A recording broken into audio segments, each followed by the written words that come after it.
Hello everyone, good morning. কেমন আছো সবাই? আশা করি ভালো আছো। আর ব্লগটা কিন্তু আমার প্রতিদিন রান্নাঘর থেকেই শুরু হয়। তো এই যে বসে আছি, আর এদিকে তোমাদের দাদার টিফিন হচ্ছে। তো কী করবো বলো, সকাল থেকে কিন্তু আমার রান্নাঘর থেকে স্টার্ট হয়। আর মেয়েরা ওদিকে ঘুমাচ্ছে, তো ওদেরকেও ডাকবো। তো গিয়েছিলাম কালকে একটু বাজারে, ঘুম ভাঙছে না। এই যে দেখো চোখের তলা কি কেমন কালি পড়ে গেছে। তো কী কী বাজার করেছি অবশ্যই দেখাবো। আর আজকেও একটু বেরোনোর আছে, কিন্তু শরীরটা সায় দিচ্ছে না। প্রতিদিন বেরোনো হচ্ছে, তো দেখি কি করি। আর ব্লগটা দেখতে থাকো, তোমাদের আশা করি ভালো লাগবে।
ঠেলে ঘরে এসেছি, আর প্রচুর পরিমাণে জিনিসপত্র ছিল। তো এই যে কালকে রাত্রে কিন্তু খাটে মাদুর পাততে হয়েছে, মানে এতটাই গরম। আর এদিকে মাম্মা ঘুম থেকে উঠে গেছে, আর আমার ঘরের অবস্থা দেখো, বিচ্ছিরি অবস্থা। দেখো বিচ্ছিরি অবস্থা। তো এগুলোকে গোছাবো আর গুছিয়ে নিই।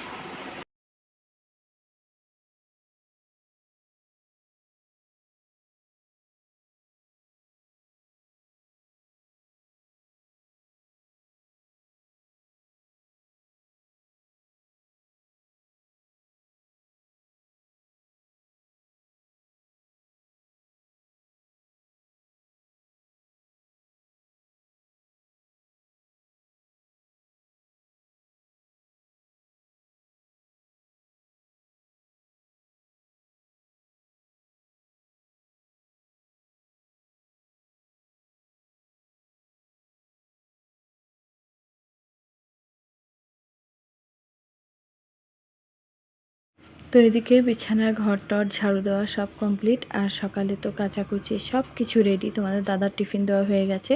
তো যাই হোক, সকাল থেকে এতটাই ব্যস্ত ছিলাম যে নিজে আর কি চাটুকু খাবো সেটুকু কিন্তু খাওয়ার সময় হয়নি। তো এমন এমন দিন হয় যে সংসারে কাজের চাপে নিজেরই কিন্তু কিছু খাওয়ার সময় হয়ে ওঠে না। আর এদিকে মাম্মাকেও কিন্তু আমি নিজেও তো খাইনি, মাম্মাকেও খাওয়ানো হয়নি। তো যাই হোক, অবশেষে মাম্মার দুধটাও গরম করে নিয়ে এসছি। এদিকে নিজের 1 কাপ চা নিয়ে এসছি। আর বেলা হয়ে গেছে, ওই জন্য শুধু একটু চা আর দুধটাই নিয়ে এসছি। তো সারাদিনের কাজের মোক্ষম এনার্জি কিন্তু হচ্ছে 1 কাপ চা। তো সকাল সকাল যদি 1 কাপ চা মুখে দিয়ে কি নিজের শরীরটাকে ফুরফুরে করে নেওয়া যায়, তো যাই হোক তারপরে কিন্তু সমস্ত কাজই তো সুন্দরভাবে করা যায়। আর এদিকে আমি ছাদে গিয়েছিলাম, এতটাই রৌদ্র, ইদানিং আমার হাতে কিন্তু ডার্ক স্পট পড়ে যাচ্ছে। তো সেই জন্য আর কি এই জিনিসটা আমি মিশো অ্যাপ থেকে অর্ডার দিয়েছিলাম। তো এটা আর কি যখন আর কি ছাদে যাই বা গ্যাসে রান্না করি তখন এটা ব্যবহার করি। তো চাটা অবশেষে আমি খেয়ে ফেলেছি। আর এই যে মাম্মাকে খাওয়াতে বসলে আমার সমস্ত এনার্জি মনে হয় চলে যায়, মানে এত লেট করে ও খেতে। আর এদিকে আমার মেয়ের স্কুলে লেট হয়ে গেছে, তো যাই হোক ও গোছাচ্ছে। তো আজকে পড়তে গেছিলো সেই জন্য একটু লেট হয়ে গেছে, ও তড়িঘড়ি করেই গোছাচ্ছে আর আমি অন্যদিন গুছিয়ে দিই। তো এই যে এদিকে দেখো মাম্মাকে কিন্তু খাওয়াচ্ছি, তো খাওয়াটা শেষই করছে না। এদিকে দুপুরে রান্নারও টাইম হয়ে গেছে, তোমাদের দাদাকে ভাত দিতে হবে। রান্নাবান্না কমপ্লিট করেছি, করে এদিকে গ্যাস ট্যাস কিন্তু পরিষ্কার করা হয়ে গেছে।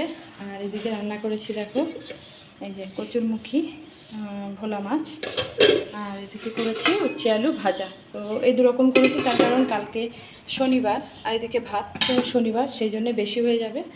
আর এই যে কালকের জন্যে এই যে পিঁপে ভাজা হবে, এই যে তার জন্যে কিন্তু গাছ থেকে আর কি পিঁপেটা পেরে রেখেছে। তো কালকে কি রান্না হবে তার জন্যে আগাম আর কি বলবো সবজি গুছিয়ে রাখা।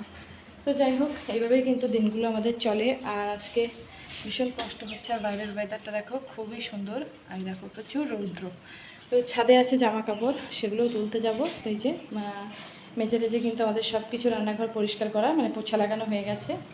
আর কাকিমা ওইদিকে মাজছে বাসন, এদিকে মাজছে বাসন।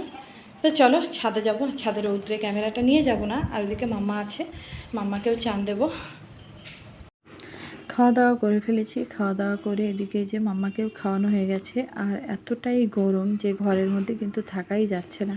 তো এই যে তোষকে খাটের উপরেও যে শোবো, তো তোষকটা এত গরম। তো যাই হোক বাইরে শোবো, তার জন্যে আর কি এদিকে আমি বালিশ টালিশগুলো মাম্মায় বয়ে বয়ে নিয়ে যাচ্ছে। আর এই দেখো ওয়ার্ড্রবের ভিতরটা তোমাদেরকে একবার দেখাই, তোমাদেরকে দেখানোর জন্যই কিন্তু আমি খুললাম। এই দেখো এতটা অগোছালো, আলমারিটা কিন্তু এতটা অগোছালো নয়, তার কারণ আলমারিটা খোলাই হয় না, সমস্ত জিনিসপত্রগুলো বাইরে আর কি রাফ ইউজ যেগুলো করি সব কিছু এই ওয়ার্ড্রপটার মধ্যে। তো সেই জন্য আর কি এটা বেশি অগোছালো। তো যাই হোক একটু সময় পেলে গোছাবো। আর এই যে দেখো মাম্মা কিন্তু আমার অনেক কাজ করে দেয় জানো তো, সকালে বালিশ টালিশগুলো তোলা বা দুপুরে বালিশ পাতা সব কিছু করে দেয়। ঘুম থেকে উঠে গেছি আর সন্ধ্যা হয়ে গেছে, আর তোমার দাদাও বাড়ি চলে এসছে। একটু চান করে আসলো, মানে এতটাই গরম লাগছে সহ্য করতে পারছি না, তো ভাবলাম চানটা করে আসি।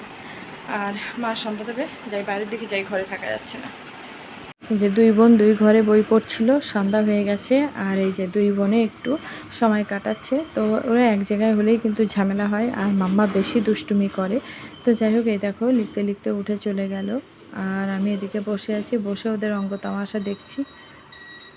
বইটই পড়িয়ে রান্নাঘরে চলে এসেছি। রান্নাঘরে চলে এসে কিন্তু আমার এই যে ডেলি কাজ, সকালবেলা ঘুম থেকে উঠো রান্নাঘর, আর রাত্রেও রান্নাঘর, দুপুরেও রান্নাঘর। তো যাই হোক এটা কিন্তু সব মেয়েদেরই হয়, তো শুধু আমার একার না। আর এদিকে আমি ভাতটা গরম করব, কারণ এতটাই গরম, ভাতটা গরম করব, তরকারিগুলো গরম করব না।